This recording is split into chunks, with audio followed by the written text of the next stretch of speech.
रहमान अस्सलाम वालेकुम। प्रोग्राम मुकाबिल के साथ मैं सरवत वलीम, हारून शीर साहब मेरे हमरा इस वक्त सेट पर ही मौजूद हैं।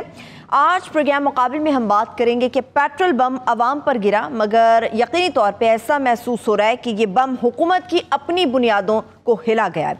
बेबस अवाम इस वक्त सीख पाए, मगर अपोजिशन भी इस वक्त रिएक्शन देने को तैयार है, एक हो गई है। अवाम के लिए रिलीफ की बातें करती रही तहरीक इंसाफ की हुकूमत, मगर अवाम के उन्हीं के हाथों रुस्वा हो गई है। नून लीग ने भी इस वक्त जो बहुत बड़ी डिमांड कर दी वो ये कि वज़ीर आज़म पाकिस्तान इमरान खान साहब इस्तीफ़ा दे दें।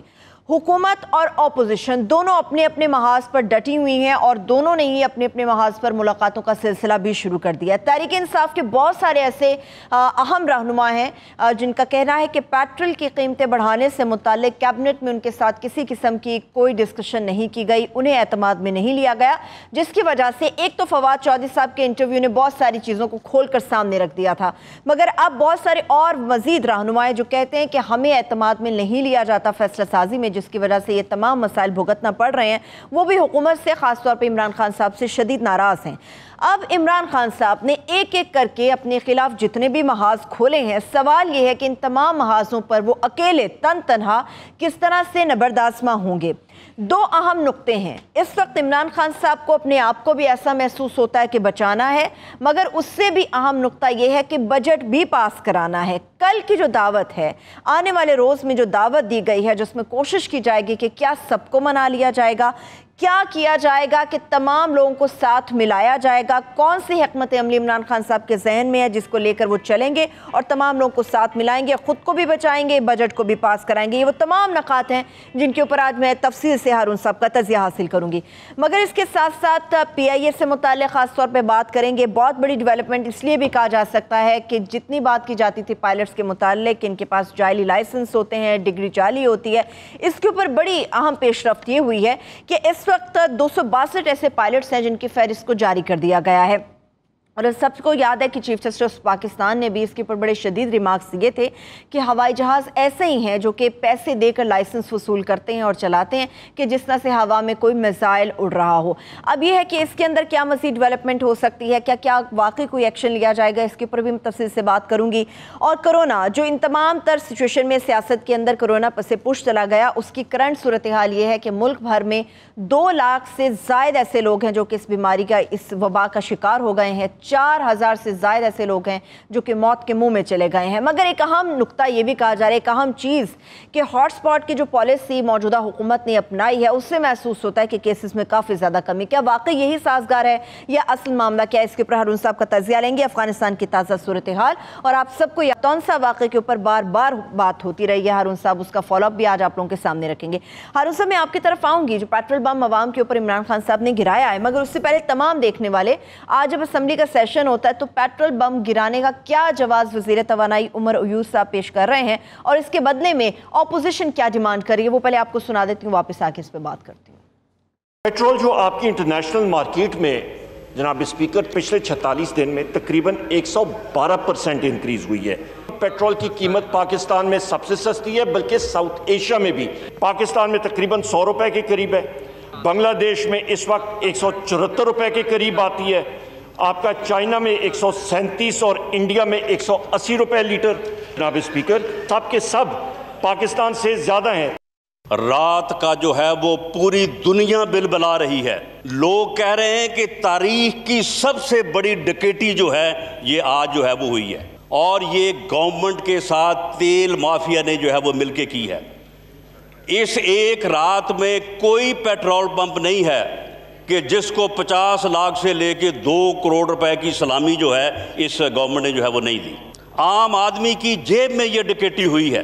अगर जुर्रत है तो इस नाकामी का एतराफ करें जो दो साल में उन्होंने पाकिस्तान का मुकद्दर कर दिया है। अपनी नाकामी का एतराफ करते हुए इस्तीफा दें, PTI अपना नया लीडर चुन ले ताकि कौम को इस शख्स से छुटकारा मिले। सारा पाकिस्तान जो है इसकी अना की जद में है और इसकी अना की नजर हो चुका है। जी हारून साहब, मुख्तलिफ पहलू हैं, डिमांड भी इस्तीफा कर रहे हैं, वो पहलू अपनी लेकिन जगह, एहसान भी हमारे ऊपर एहसान है कि अभी कीमतें कम हैं इंटरनेशनल मार्केट से। वो पहलू अपनी जगह, वो हुकूमत के हक में भी दलाइल मौजूद हैं। एक चीज़ सियासत में बड़ी अहम होती है वो ये है लोगों को सदमा न पहुंचाए। और ये तो इतना बड़ा सदमा लोगों को पहुंचा, इतना बड़ा सदमा पहुंचा है, बाज़ औक़ात अजीब दिलों का मामला है, दिल बिल्कुल ही बदल जाते हैं। आज जिस शख्स से बात की उसको सदमे की हालत में पाया, रोते हुए पाया, हामी था या मुखालिफ था। ये क्या हुआ? बहुत से लोगों ने कहा यकीन ही नहीं आता, ऐसा भी हो सकता था। देखिए, जब उन्होंने 7 रुपये कीमत कम की पिछले हफ्ते, तो ये लगा कि भाई पटड़ी पर चढ़ने लगी है मईशत, सूरत हाल बेहतर हो जाएगी, 1% इंटरेस्ट रेट भी कम हो गया, 7 रुपये कीमत भी कम हो गई, को माशी सरगर्मियाँ बढ़ने लगेगी, कोई उम्मीद जागी। अब अगर आपको कोई ऐसा फैसला करना है, अव्वल तो उस वक्त आपको कंपनियों से और एक्सपर्ट से मशवरा करना चाहिए था। ये कौन लोग हैं जिनसे ये मशवरा करते हैं?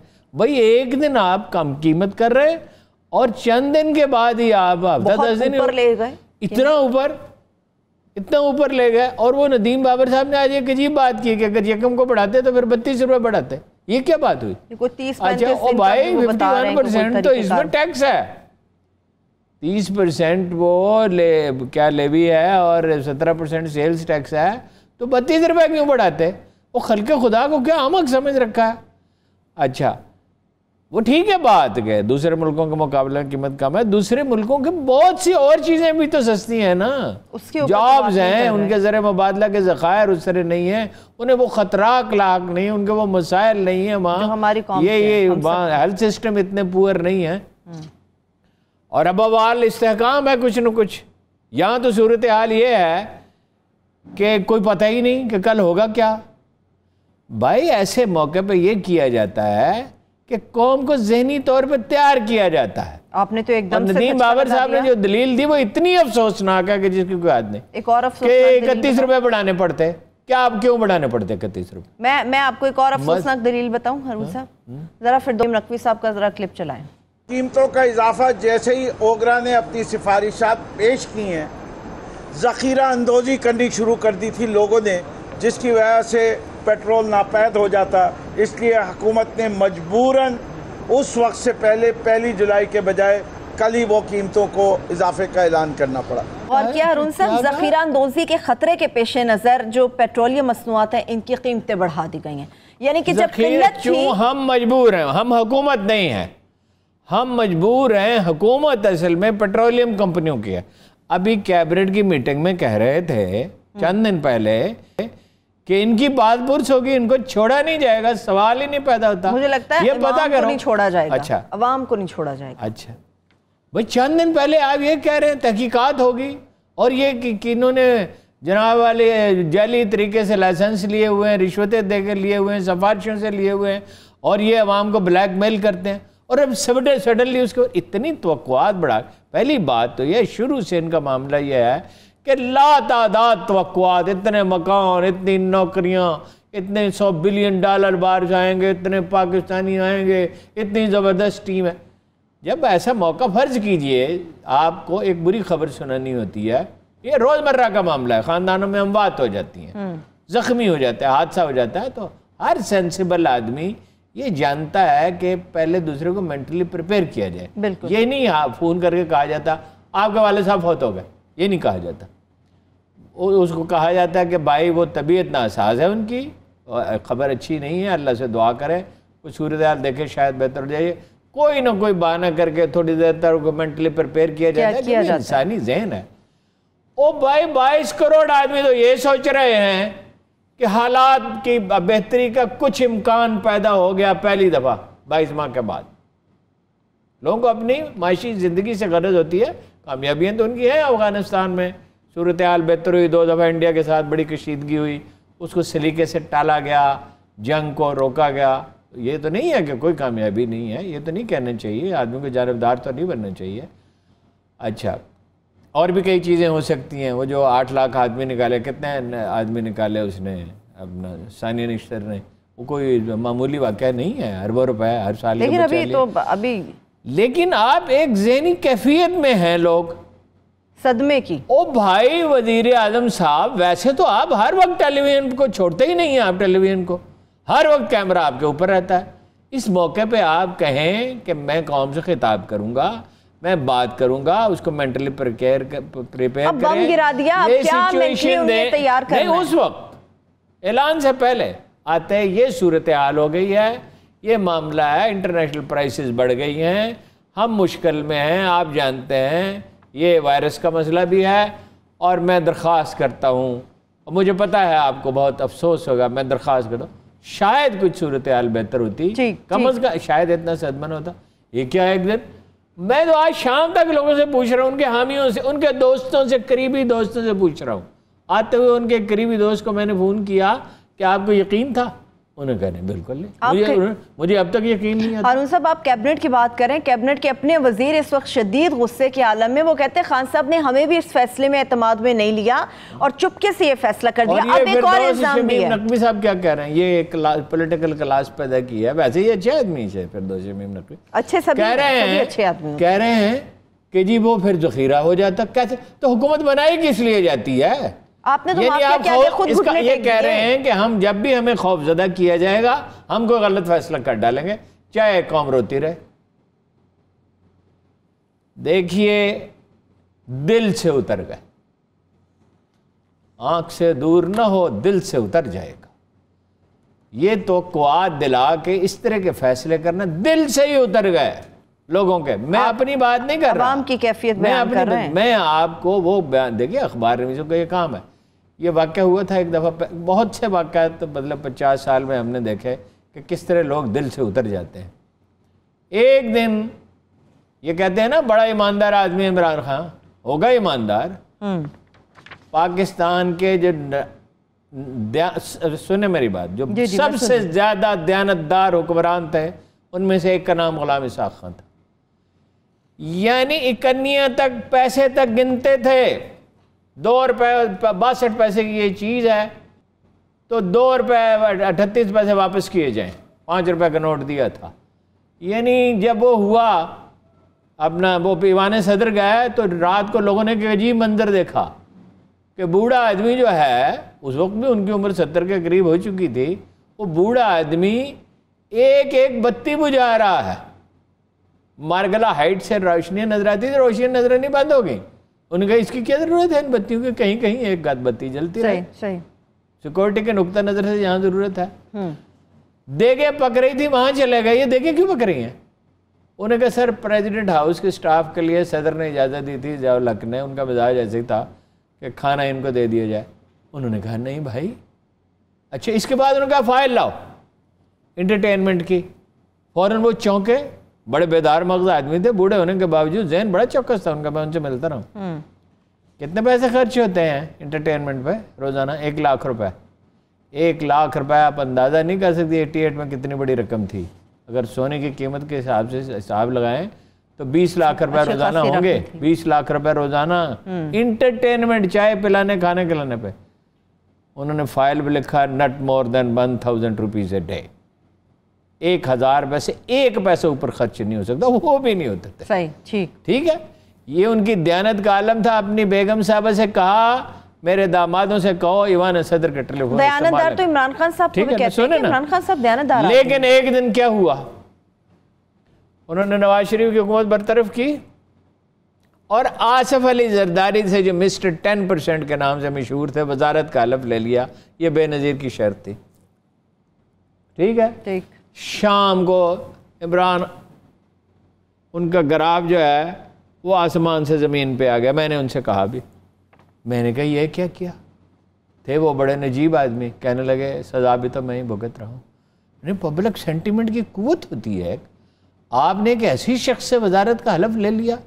नवाज शरीफ को बरतरफ करने के तो हक में भी दलाइल हो सकते, तो बखूबी वाकिफ हैं। अच्छा, अब आप एक ऐसा काम कर रहे हैं कि खल्के खुदा ये कहती है कि हमारी परवाह ही नहीं इसको। देखिए, घर में बाद औकात एक छोटा सा वाक़या होता है, छोटा सा वाक़या, ये एक ऐनक है, ऐनक बनवा दें जी। अगर आदमी इतने कहते बनवा देंगे जी, कुछ नहीं होता, तो दूसरे का दिल टूट जाता है कि भाई ऐनक क्या है, एक 150-200 रुपए की चीज़ है।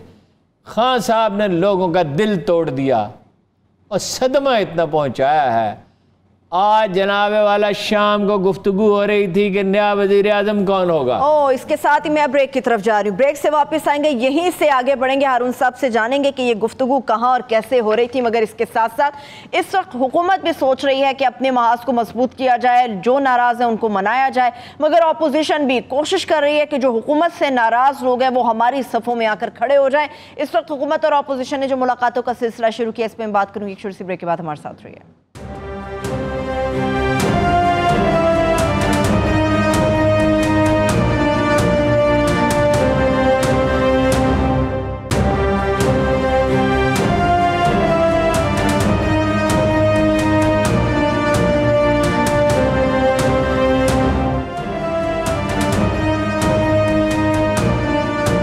Welcome back. हारून साहब, मुलाकातों की मैं बात करूंगी दोनों तरफ से जो जारी हैं, मगर साबिक चेयरमैन सेनेट पीपल्स पार्टी की जो रहनुमा रज़ा रब्बानी साहब, उन्होंने बड़ी खौफनाक बात की है।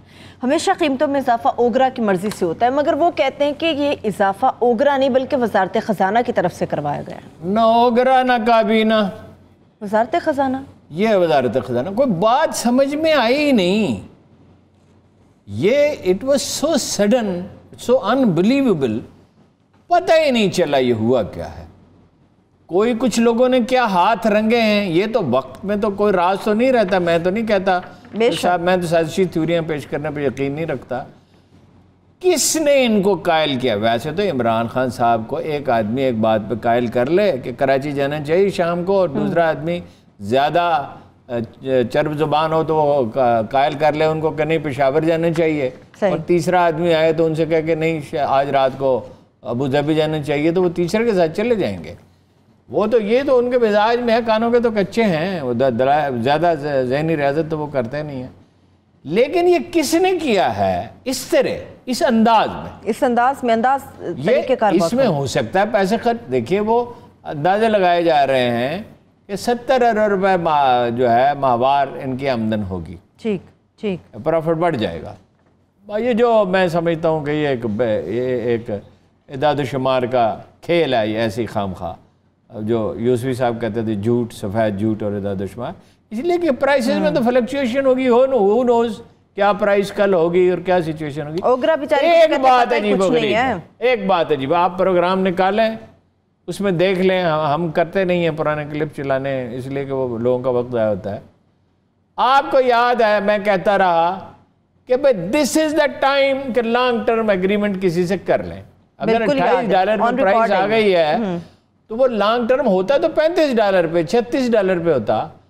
लेकिन ये तो अंडरस्टूड था, अखराजात जो हैं वो ज्यादा हैं और कीमत कम है। मतलब एक बैरल तेल निकालने पे जो अखराजात आ रहे थे, इवन वो सऊदी अरब में भी ज्यादा थे, अमेरिका में बहुत ज्यादा थे, रूस का तो किसी तरह फिजिबल ही नहीं था। तो जाहिर है कि कीमत बढ़नी थी, ये बिल्कुल वाज़ेह था। ये हमें पता था। हम मामूली लोग, हमारा ना कोई पेट्रोल से ताल्लुक ना इकोनॉमी से ताल्लुक, लेकिन पढ़ने लिखने समझदार लोगों के पास उठते बैठते तो है ना, माहिरीन से बात तो करते रहते हैं ना कि भाई ये तो हालात का जो दबाव होता है वो बदतरीन दुश्मनों को इकट्ठा होने पे, भाई रूस का माशी मुस्तकबिल ख़तरे में और चीन का कि मईशत ख़तरे में, अमेरिका की और सऊदी अरब की ख़तरे में, तो ये अफोर्ड कैसे करेंगे? ऑब्वियसली ये बैठेंगे, मशवरा करेंगे, बीच में लोग आए जाएंगे, 2 4 6 दिन में नहीं, हफ्ते 10 दिन में कोई बात तय हो गई। वो तो एक गुस्से में, एक जज्बाती कैफियत में हो गया। इन्होंने बजाय इसके कि कोई लॉन्ग टर्म एग्रीमेंट करते तो सोच रहे हैं।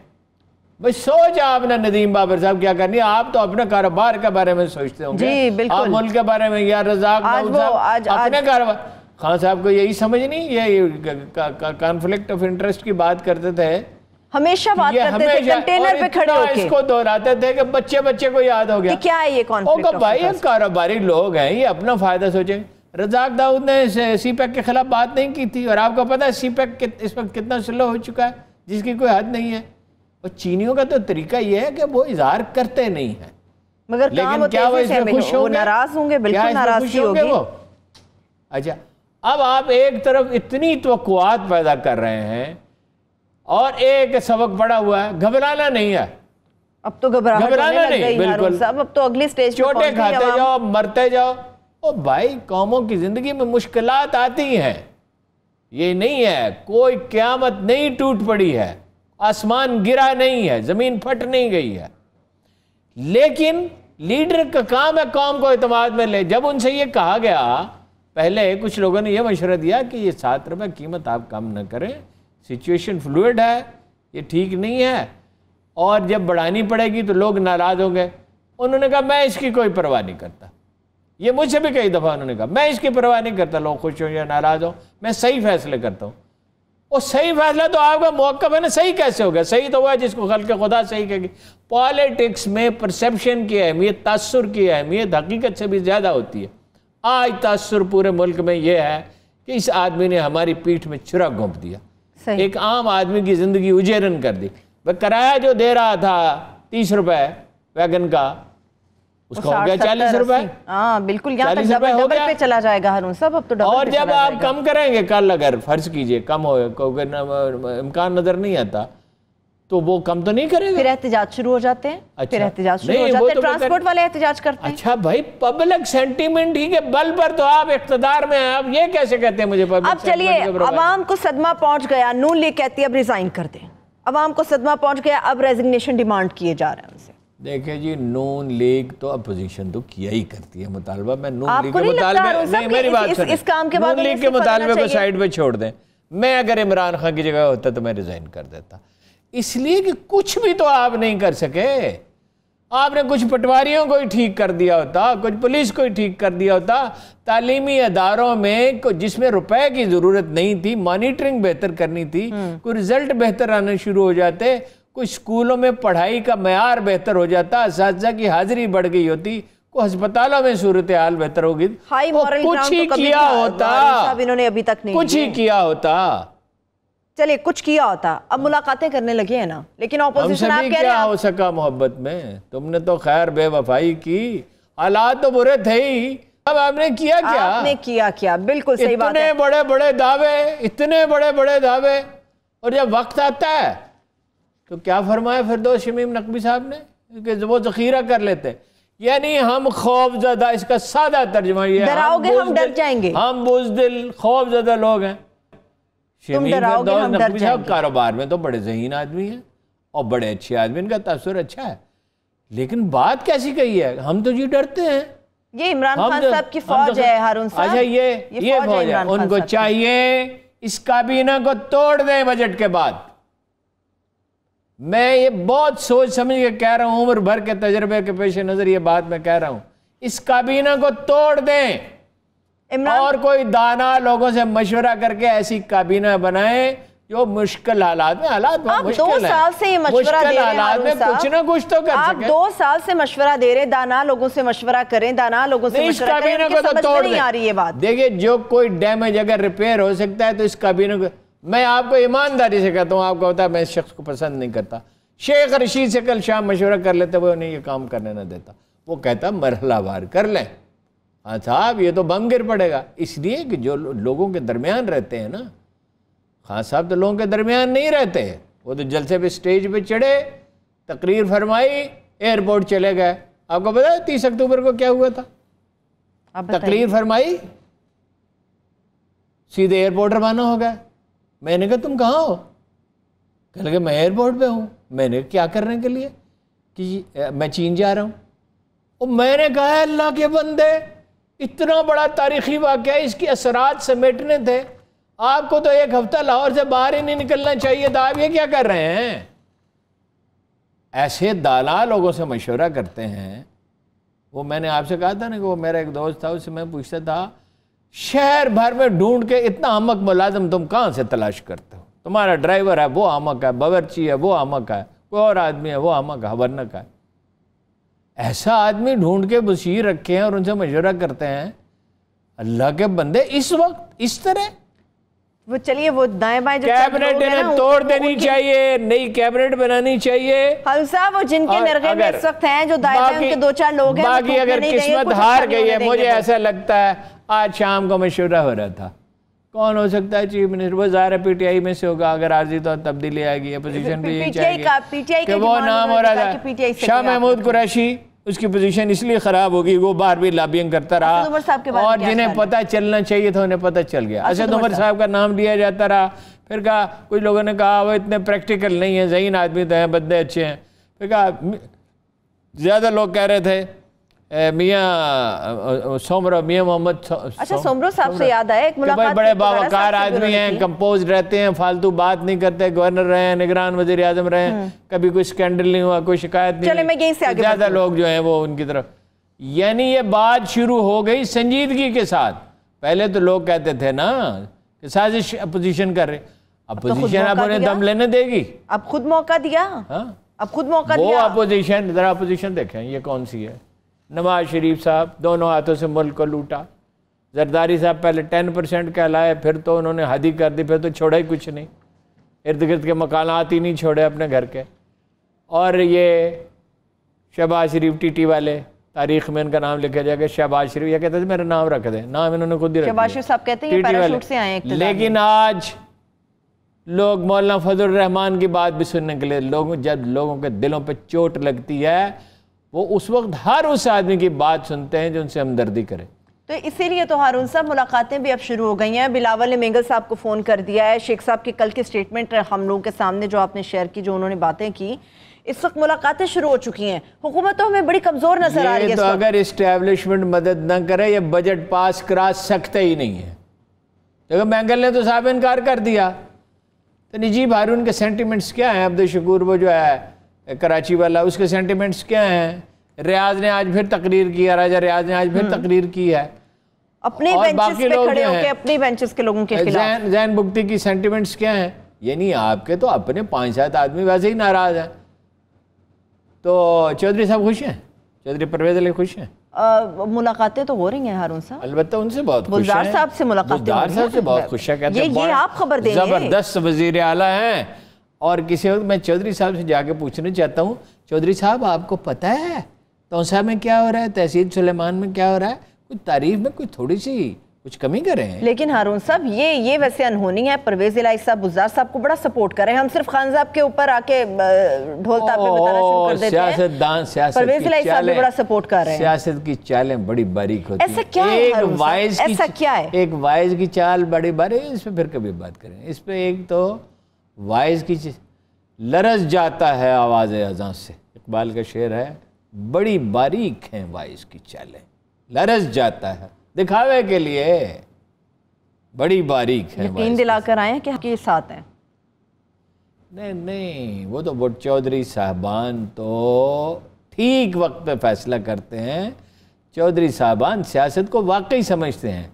अगर ये खुशकिस्मत होते ना, दोनों की मैं समझता हूँ कि इसमें बदकिस्मती है, तो ये पहले दिन से मामलात सिंक्रोनाइज करके चलते। 12 वोट वज़ीर आला से अगर ज़्यादा ले सकते हैं शहबाज शरीफ, तो उन 12 आदमियों को इमरान खान की हमायत पे क्यों आमादा नहीं कर सकते? बल्कि अगर पहले चंद दिनों में, 5-7 दिनों में 12 आदमियों को हमायत पे अपनी आमादा कर सकते हैं, तो 24 को और 20-25 को भी कर सकते थे। सही।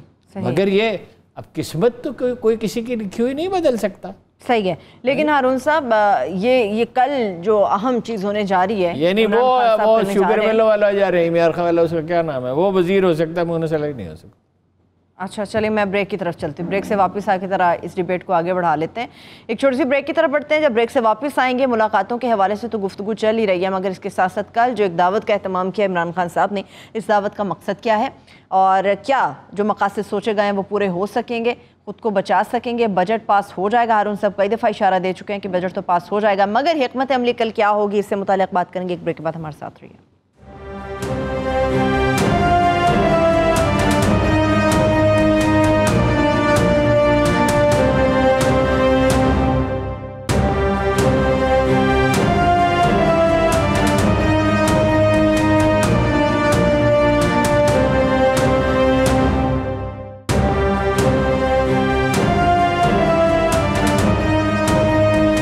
ब्रेक के बाद एक बार फिर से प्रोग्राम में हम आपको खुशामदीद कहेंगे। अभी ब्रेक में आप कुछ खाने पीने की बात कर रहे थे हारून साहब, तो इमरान खान साहब ने भी खाने पे बुला लिया है बहुत सारे लोगों को। हंसे नहीं, मैं सच कह रही हूँ कि उन्होंने दावत पे बुलाया हुआ है। हंसने की वजह यह है कि ब्रैडफोर्ड यूनिवर्सिटी का वाइस चांसलर आया उसको देसी मुर्गियाँ खिलाई, हाँ जी, अच्छा। जो खाकसार ने पकाई, यानी उनका जो बावर्ची गया हुआ था, जो असिस्टेंट बावर्ची जो दरअसल चौकीदार था, उसे पक नहीं रही थी। अच्छा। अब नेक्स्ट डे फिर मीटिंग थी ब्रेडफोर्ड यूनिवर्सिटी के स्टाफ के साथ, तो कहता है ब्रॉयलर मुर्गियाँ ले आओ। मैंने कहा जो देसी मुर्गियाँ पड़ी हुई हैं घर में, कहता है यार इस तरह तो फिर ख़त्म हो जाएंगी ना। अच्छा, इस तरह भी ख़त्म हो जाएंगी। अब ये दावत जो हो रही है ना, इसमें ब्रॉयलर मुर्गियाँ होगी, इसमें देसी मुर्गियाँ नहीं होगी, हैं जी। अच्छा। एक दफ़ा चौधरी कौन है, चौधरी एक ही है उसका क्लास फेलो, चौधरी निसार। ठीक ठीक। उसने हमें चाय के लिए इकट्ठे गया, टैक्सला जलसा किया, तो एक रास्ते में चाय थी, वो जैसे जलसे होते लेट हो गया, तो होते होते रात के 7-8 बज गए, तो वो खाने में तब्दील होगी चाय।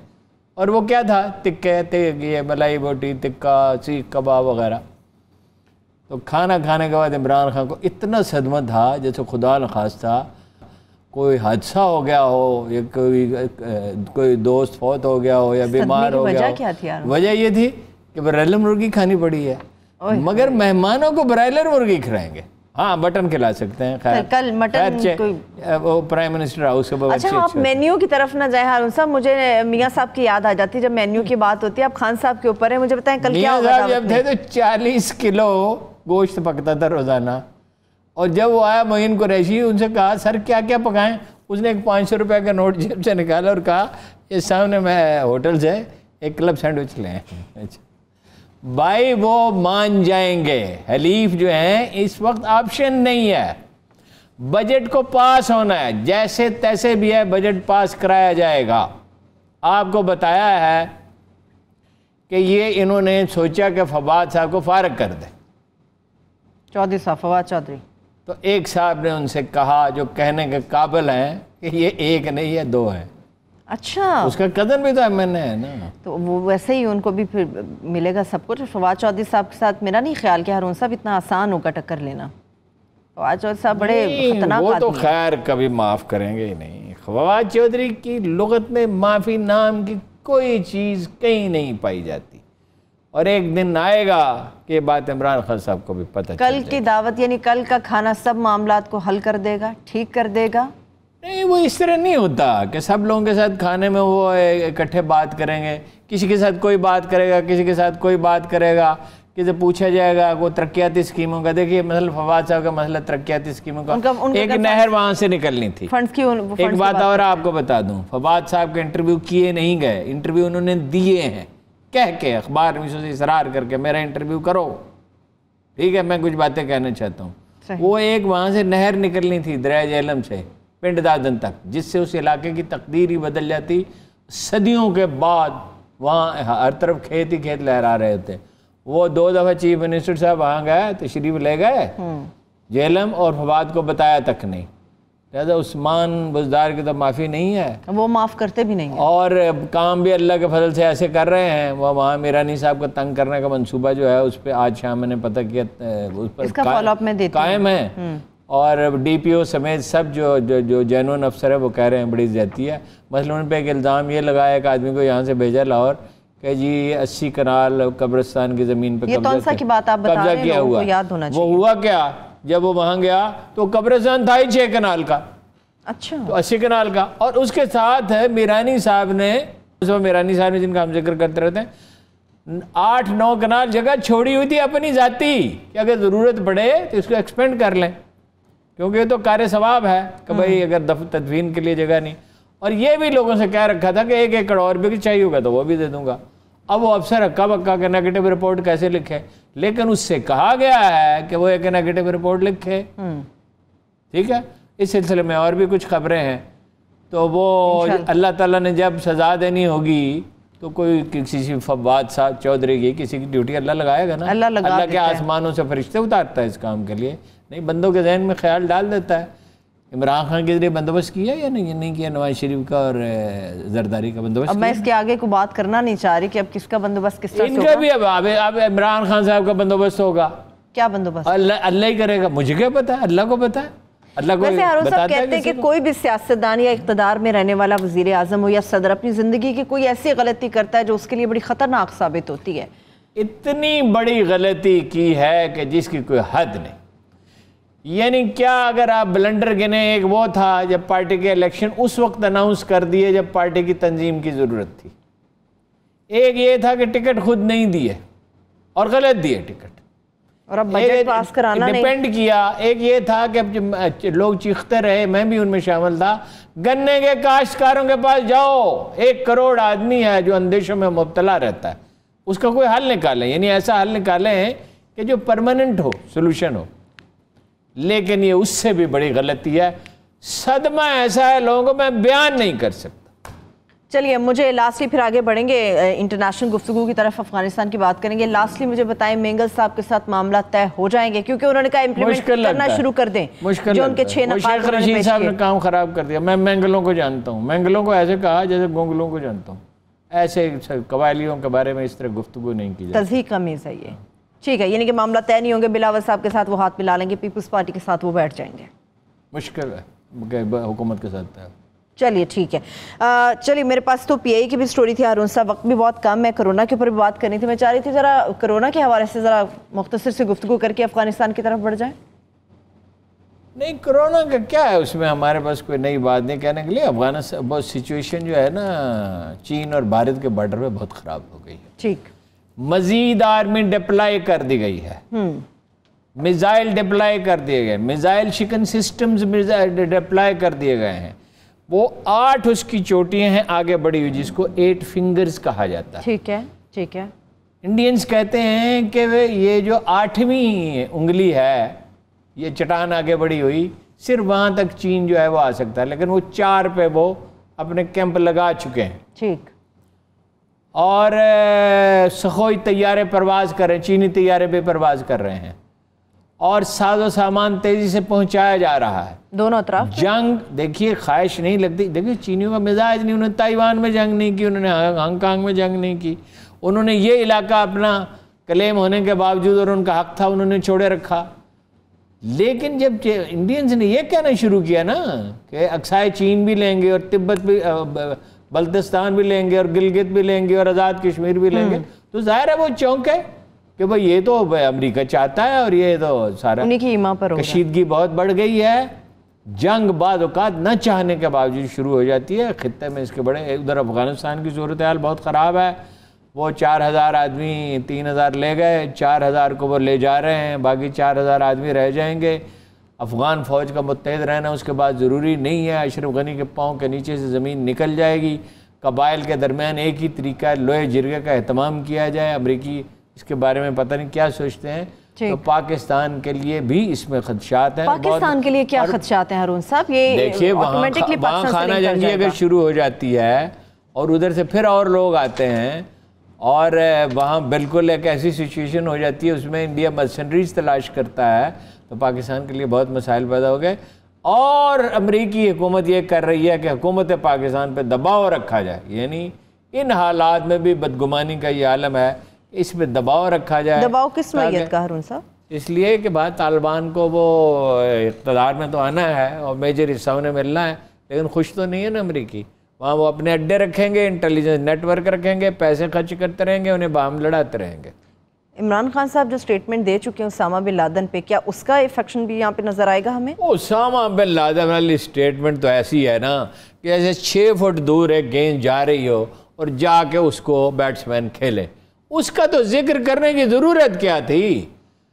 इमरान खान साहब वज़ीर आज़म तो बन गए, मगर ये पता नहीं है कि जब पॉलिसी स्टेटमेंट दिया जाता है हमेशा नोट्स बना के हाथ में, या तो लिखा जाता है, बेहतर तो यह है कि लिखा जाए, उसमें क्या अर्ज है लिखा? उन्हें लगता है कि उन्हें भी नोट्स बना के हाथ में रखे जाएं।